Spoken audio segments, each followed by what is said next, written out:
So இந்த வீடியோவில் வந்து பார்த்தீங்கன்னா நம்ம வந்து ஒரு புதுசாக ஒரு நியூ டேர்ம் வந்து நம்ம லேர்ன் பண்ண போகிறோம்.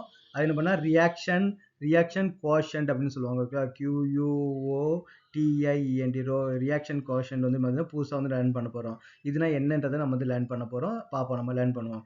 இந்த கொஸ்டினில் நம்ம என்ன கொடுத்துருக்காங்க பார்த்தீங்கன்னா, the value of KC for the reaction. ஒரு ரியாக்ஷன் கொடுத்துருக்காங்க, அதுக்கோட கேசி வேல்யூ வந்து கொடுத்துருக்காங்க. At a given time the composition of the reaction mixture is வந்து பார்த்தீங்கன்னா ஏபிசி மூணுமே நமக்கு வந்து ஈக்குவல் கான்சன்ட்ரேஷனாக வந்து இருக்குது. நல்லா நோட் பண்ணுங்க, அட் எ கிவன் டைம் தான் கொடுத்துருக்காங்க, அட் ஈக்லிபிரியம் நமக்கு வந்து கொடுக்கல.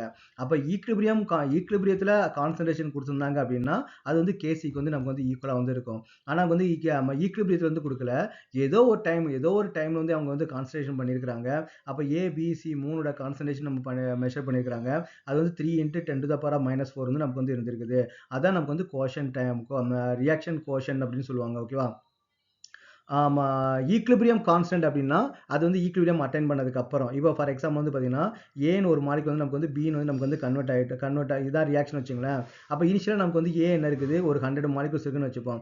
பி நமக்கு என்ன இருக்கும், 0வா இருக்கும் இனிஷியலாக. அப்போ நம்ம கொஞ்சம் கொஞ்சமாக ரியாக்ஷன் நடக்க இது 90யா மாறும், இது வந்து 10ஆ மாறும், அப்போ பார்த்தீங்கன்னா இது வந்து 80யா மாறும், இது வந்து 20யா மாறும். ஒரு ஸ்டேஜுக்கு வந்து பார்த்தீங்கன்னா அப்படியே வந்துகிட்டே இருக்கும்போது இது 20யா மாறும், இது வந்து 80யா மாறும்.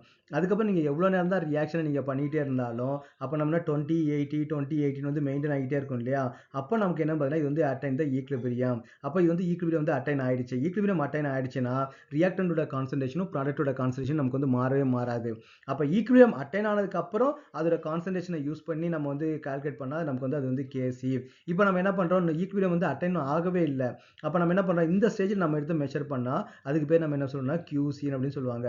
அப்போ QC நமக்கு ரியாக்ஷன் கோஷன் நம்ம என்ன பண்ணலாம், எந்த டைமில் வேணாலும் நம்ம வந்து அதோட கான்சன்ட்ரேஷனை வந்து யூஸ் பண்ணலாம். ஆனால் ஈக்லிபிரியம் கான்ஸ்டன்ட் பார்த்தீங்கன்னா அது ஈக்லிபிரியம் அட்டைன் பண்ணதுக்கு அப்புறம் தான் அதில் என்ன கான்சன்ட்ரேஷன் இருக்குதோ அதை நம்ம வந்து யூஸ் பண்ணணும். இதான் நமக்கு வந்து கேசிக்கும் அண்ட் QCக்கும் உள்ள ரிலேஷன்ஷிப். ஓகே, இப்போ அந்த ரியாக்ஷனுக்கான கேசி வந்து நமக்கு கொடுத்துருக்காங்க. அட் த கிவன் டைம் அது ஈக்லிபிரியமா இல்லையான்னு வந்து அவங்க மென்ஷன் பண்ணவே இல்லை. ஓகேவா? அப்போ அது உண்மையாகவே அது ஈக்லிபிரியமா இல்லையான்னு கண்டுபிடிக்கிறதுக்கு நம்ம என்ன பண்ணால் அது வந்து QCன்னு வந்து நம்ம வந்து மென்ஷன் பண்ணிக்கணும். ஓகே, அப்போ QC நமக்கு என்ன பார்த்தீங்கன்னா, ஆனால் ஃபார்முலா வந்து அதே ஃபார்முலா தான், product concentration divided by reactant concentration. அப்போ ப்ராடக்ட் கான்சன்ட்ரேஷன் நமக்கு என்ன கொடுத்துருக்காங்க, பி வந்து கொடுத்துருக்காங்க. Product B and C.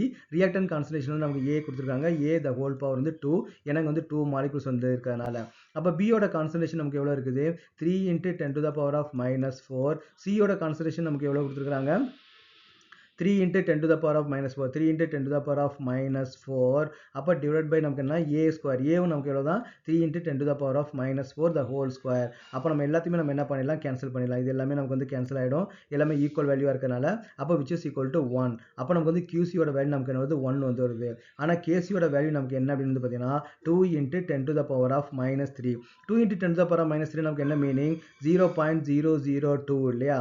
அப்போ நமக்கு என்ன பண்ணால் கேசி வந்து நமக்கு வந்து கம்மியாக இருக்குது, QC வந்து நமக்கு வந்து அதிகமாக இருக்குது. அப்போ எது அதிகமாக இருக்குது, QC தான் நமக்கு வந்து அதிகமாக இருக்குது இல்லையா? QC வந்து அதிகமாக இருக்குது, கேசி வந்து நமக்கு வந்து கம்மியாக இருக்குது. அப்போ நமக்கு என்ன அர்த்தம்னு பார்த்தீங்கன்னா நிறைய வந்து பார்த்தீங்கன்னா ப்ராடக்ட் வந்து கன்வெர்ட் ஆயிடுச்சுன்னு அர்த்தம். அதாவது பார்த்தீங்கன்னா கேசியை தாண்டி போயிடுச்சுன்னு அர்த்தம். அப்போ கேசியை தாண்டி போயிடுச்சு அப்படின்னா அந்த ரியாக்ஷன் வந்து நமக்கு வந்து பேக்வேர்டில் வந்து நமக்கு வந்து நடக்கும். எப்போவுமே வந்து பார்த்தீங்கன்னா QCயும் கேசியும் நமக்கு வந்து ஈக்குவலாக இருந்துச்சு அப்படின்னா அது வந்து ஈக்லிபிரியத்தை வந்து அட்டைன் பண்ணிடுச்சுன்னு அர்த்தம். இதே நமக்கு வந்து QC வந்து நமக்கு அதிகமாக இருக்குதுன்னு வந்து பார்த்தீங்கன்னா ப்ராடக்ட் வந்து நிறைய ஃபார்ம் ஆயிடுச்சு, அது வந்து பார்த்தீங்கன்னா பேக்வேர்ட் டைரக்ஷனில் ரியாக்ஷன் வந்து நடக்கும். இப்போ வந்து பார்த்தீங்கன்னா கேசி வந்து நமக்கு அதிகமாக இருக்குது, QCயோட கேசி வந்து நமக்கு வந்து அதிகமாக இருந்துச்சுன்னா ரியாக்ஷன் வந்து ஃபார்வர்ட் டைரக்ஷன் வந்து நடக்குதுன்னு அர்த்தம். அப்போ இது வந்து பார்த்தீங்கன்னா QCக்கும் கேசிக்கும் ஒரு ரிலேஷன்ஷிப். அப்போ நீங்கள் வந்து நல்லா அண்டர்ஸ்டாண்ட் பண்ணிக்கணும். அப்போ ஈக்லிபிரியம் கான்ஸ்டன்ட் அப்படின்னாலே அதில் நம்ம எந்த கான்சன்ட்ரேஷன் நம்ம யூஸ் பண்ணணும், ஈக்லிபிரியம் அட்டைன் ஆனதுக்கு அப்புறம் உள்ள கான்சன்ட்ரேஷன் நம்ம யூஸ் பண்ணணும். இனிஷியல் கான்சன்ட்ரேஷனோ இல்லை ஏதோ ஒரு டைமில் இருக்கிற கான்சன்ட்ரேஷனை யூஸ் பண்ணக்கூடாது. ஈக்லிபிரியம் கான்ஸ்டன்ட் கண்டுபிடிக்கணும் அப்படின்னா ஈக்லிபிரியம் அட்டைன் ஆனதுக்கு அப்புறம் அதில் வந்து எவ்வளோ இருக்க கான்சன்ட்ரேஷன் இருக்குதோ அதான் நம்ம வந்து யூஸ் பண்ணணும். இந்த பாயிண்ட் வந்து நமக்கு வந்து வெரி வெரி இம்பார்ட்டன்ட் பாயிண்ட்.